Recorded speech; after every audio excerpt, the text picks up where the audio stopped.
Hello, and welcome back to Jenna Gets Creative. It's the third Friday of the month, and that means it's time for an Art Addicts Alliance group upload. December's theme is Magical World. The Art Addicts Alliance is a group of artists with YouTube channels, and not only do we commit to collaborating as a big group once a month, we also tend to chat with each other, form friendships, and end up doing other collaborations and projects with each other on a smaller scale. Weblight Dreams and I have collaborated once already, we're going to do it again in the future, and we like to participate in each other's challenge tags. Weblight Dreams, Darkest Raven Designs, and I are all doing daily uploads this month too.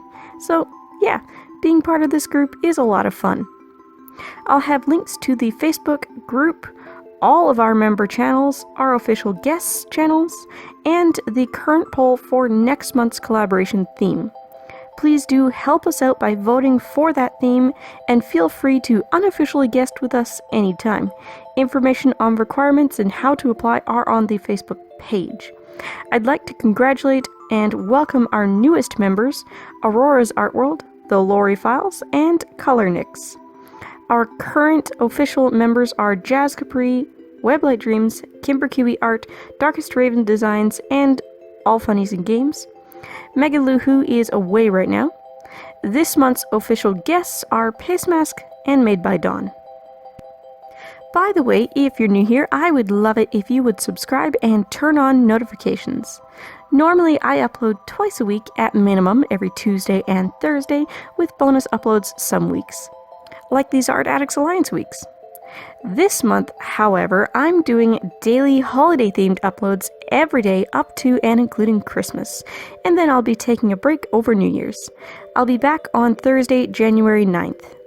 If you like this video, don't forget to hit like and leave a comment down below.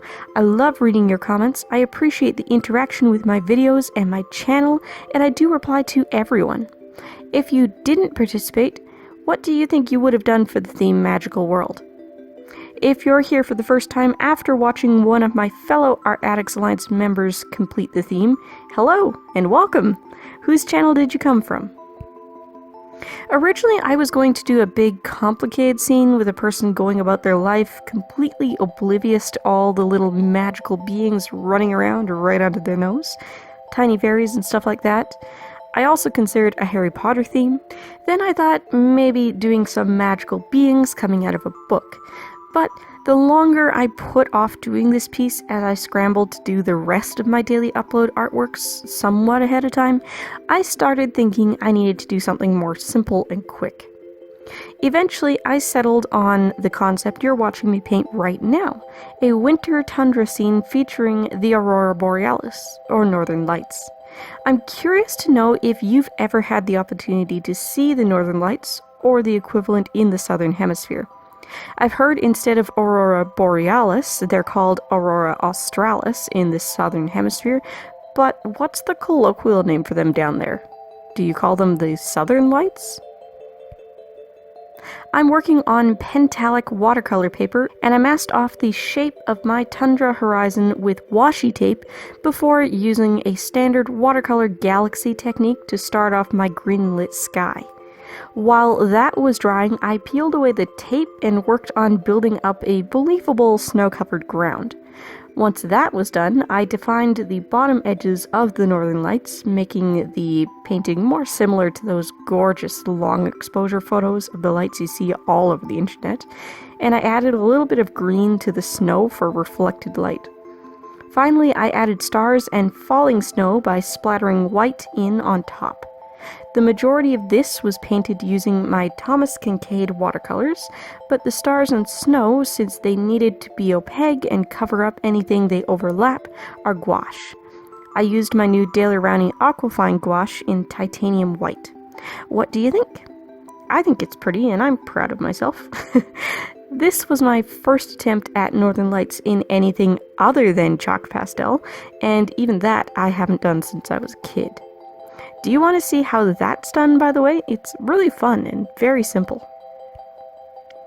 So, Northern Lights, and I'm assuming also their southern counterpart, are the result of gas particles in the atmosphere colliding with charged particles from the sun. The common yellow-green lights are oxygen molecule collisions about 95 to 100 kilometers above the Earth, though when the collisions start happening over 300 kilometers up, they can produce all red lights. When nitrogen particles get involved, the lights can be blue or purple.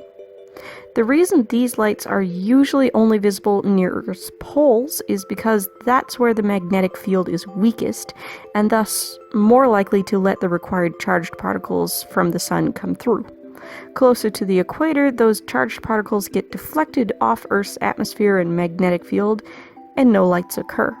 Did you know that the lights typically occur in both the North and South Poles at the same time, and will often be mirror image events with the same colors and patterns in both locations? That fact blew my mind when I read it.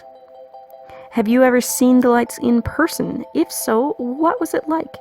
Earlier this year, we were supposed to be able to see them from here in Newfoundland one night. We were at the cabin, and I stayed up to see if I could see them. The sky did brighten ever so slightly in a greenish tint, looked a lot like slow sheet lightning. Or, when lightning lights up the clouds but doesn't produce bolts that reach downward. It wasn't the big, bold, dancing ribbons you see in the Arctic regions. My grandma used to see them often when she was growing up in Saskatchewan, and she says there's actually a noise associated with the lights. Apparently the sky would crackle like static electricity. Have you ever heard that, if you've seen the lights?